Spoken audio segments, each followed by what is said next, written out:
Colombia took on Qatar in their second group game of the Copa America.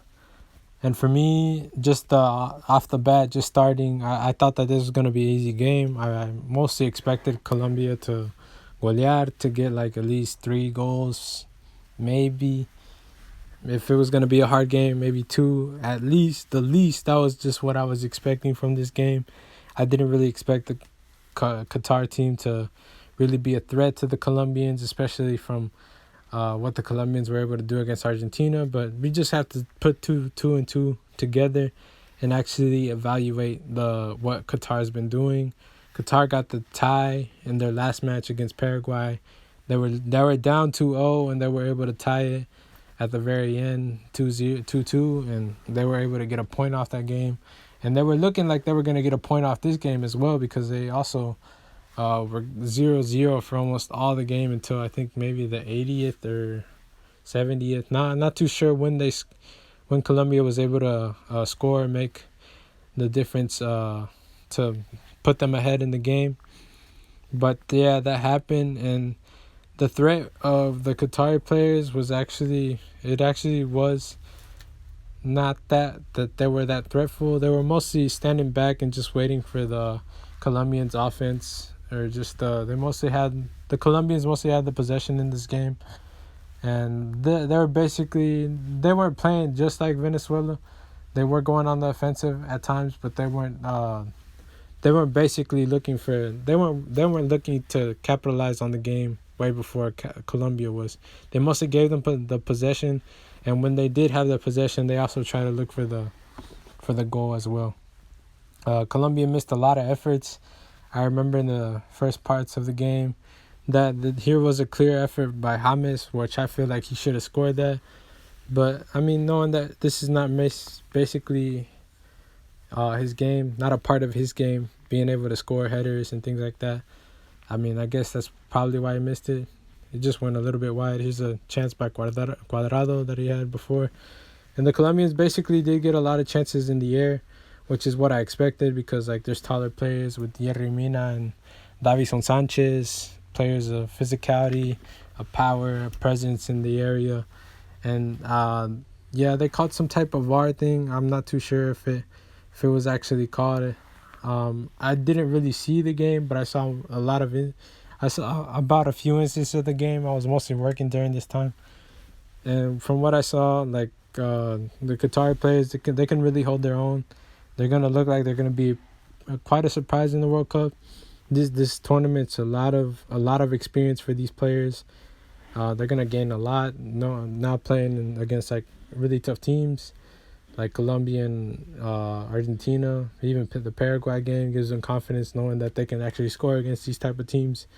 And then them being Asian Cup champions is also more merit for them. They're learning a lot. They're learning that the South American style of play is more physical. It's way faster too, the rhythm of the game, and it's basically more fouls. Like how I said, it was physical, and they're basically learning that as well. It's a good experience for them. The Colombian players, I felt like they should have capitalized more on this game. Just in my personal opinion, maybe that didn't happen. Maybe it could have been a thing of that they knowing that they're the better team, the favorite in this match, knowing that they're maybe gonna get out the group now that they beat Argentina. They thought that, we're just going against Qatar, like who are Qatar, things like that, knowing that they're looking at their FIFA ranking, things that what the common person would do, the perception of an individual that didn't see the game, that didn't know about the game, would actually make. And here, I think there's another VAR call. I don't know if they shot a penalty. I'm not too sure. I saw a bunch of highlights, but I never saw any penalty calls. So I'm pretty sure it didn't really happen. I don't know what happened. I wish I could have known, so I could have actually told y'all if it happened or it didn't happen. But I guess y'all could look that up for yourselves. But I mean, if there was a penalty, I guess Colombia either missed it or there wasn't no penalty called, because I felt like they would have scored off it. But who knows? The Qatari players were just trying to stop the Colombian players. I saw a lot during the game by fouling them and things like that. And the Colombian players, they basically played their game. They did what they had to do. Basically, at the end, they knew they had to get these points because if they didn't get these points, they also risked the chance of not getting first in the group. I think like just now with them beating Argentina, they have the all 3 points. Later on, I'll talk about the Paraguay and Argentina game. And I'll just tell y'all this now. They tied 0-0 in that game. I mean, 1-1. And so just you can see by there, Argentina has a point. Paraguay has 2 points with their 2 ties. And, I mean, Colombia is basically classifying as first now that they have all 3. And you could just see the quality that they have. I expect them to go far in this match. I mean, not in this match, but in this competition. And, yeah, here's the goal right here. Like I said, the class of Duvan Zapata, for me, is a very good striker. I saw him more in this match, a little bit more towards the end. He could have actually scored twice, but I guess he's not as clinical as I thought or I imagined.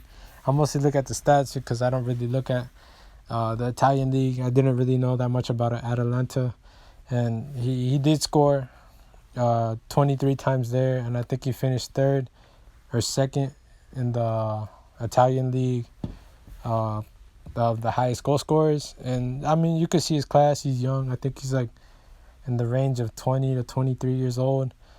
And for me, I feel like he should be playing more. I think he did actually play this game. I don't know if he started this game, but the Colombian players, they did struggle to get the result.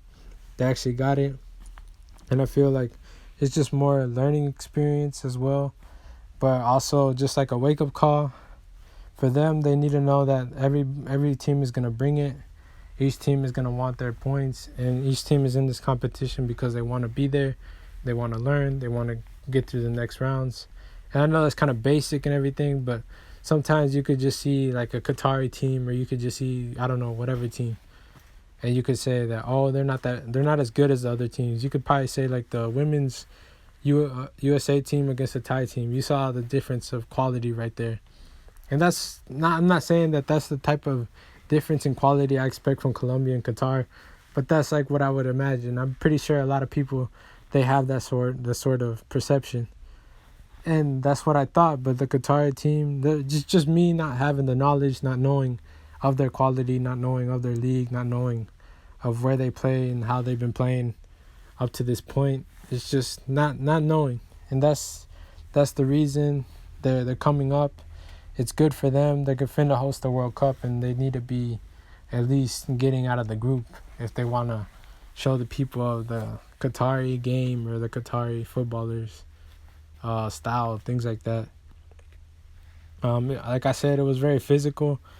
A lot of fouls being made in this game, but I don't think any player got hurt, so that's the good thing. At least all of them were able to stay on their 2 feet. For me, just in my personal opinion, I think James is a quality player. For me, I always liked how he played. I saw him in the 2014 World Cup, and he was lighting it up.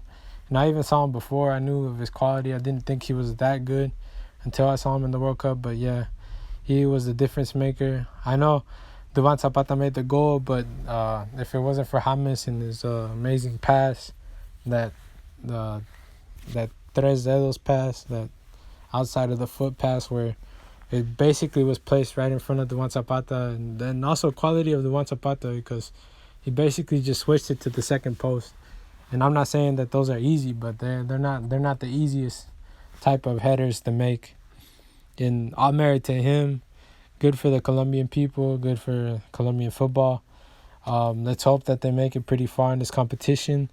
I think I have them going to the semifinal and actually going against Brazil. I made a preview and prediction of the Copa America. I'll probably leave the link down low.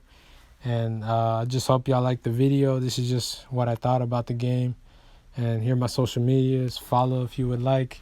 Leave a like. Subscribe to the channel so y'all can keep being informed about upcoming games and certain games that are going to happen throughout the season and things like that. I'll just give it the news as it comes to me, and just games that I want to talk about. That's what I do.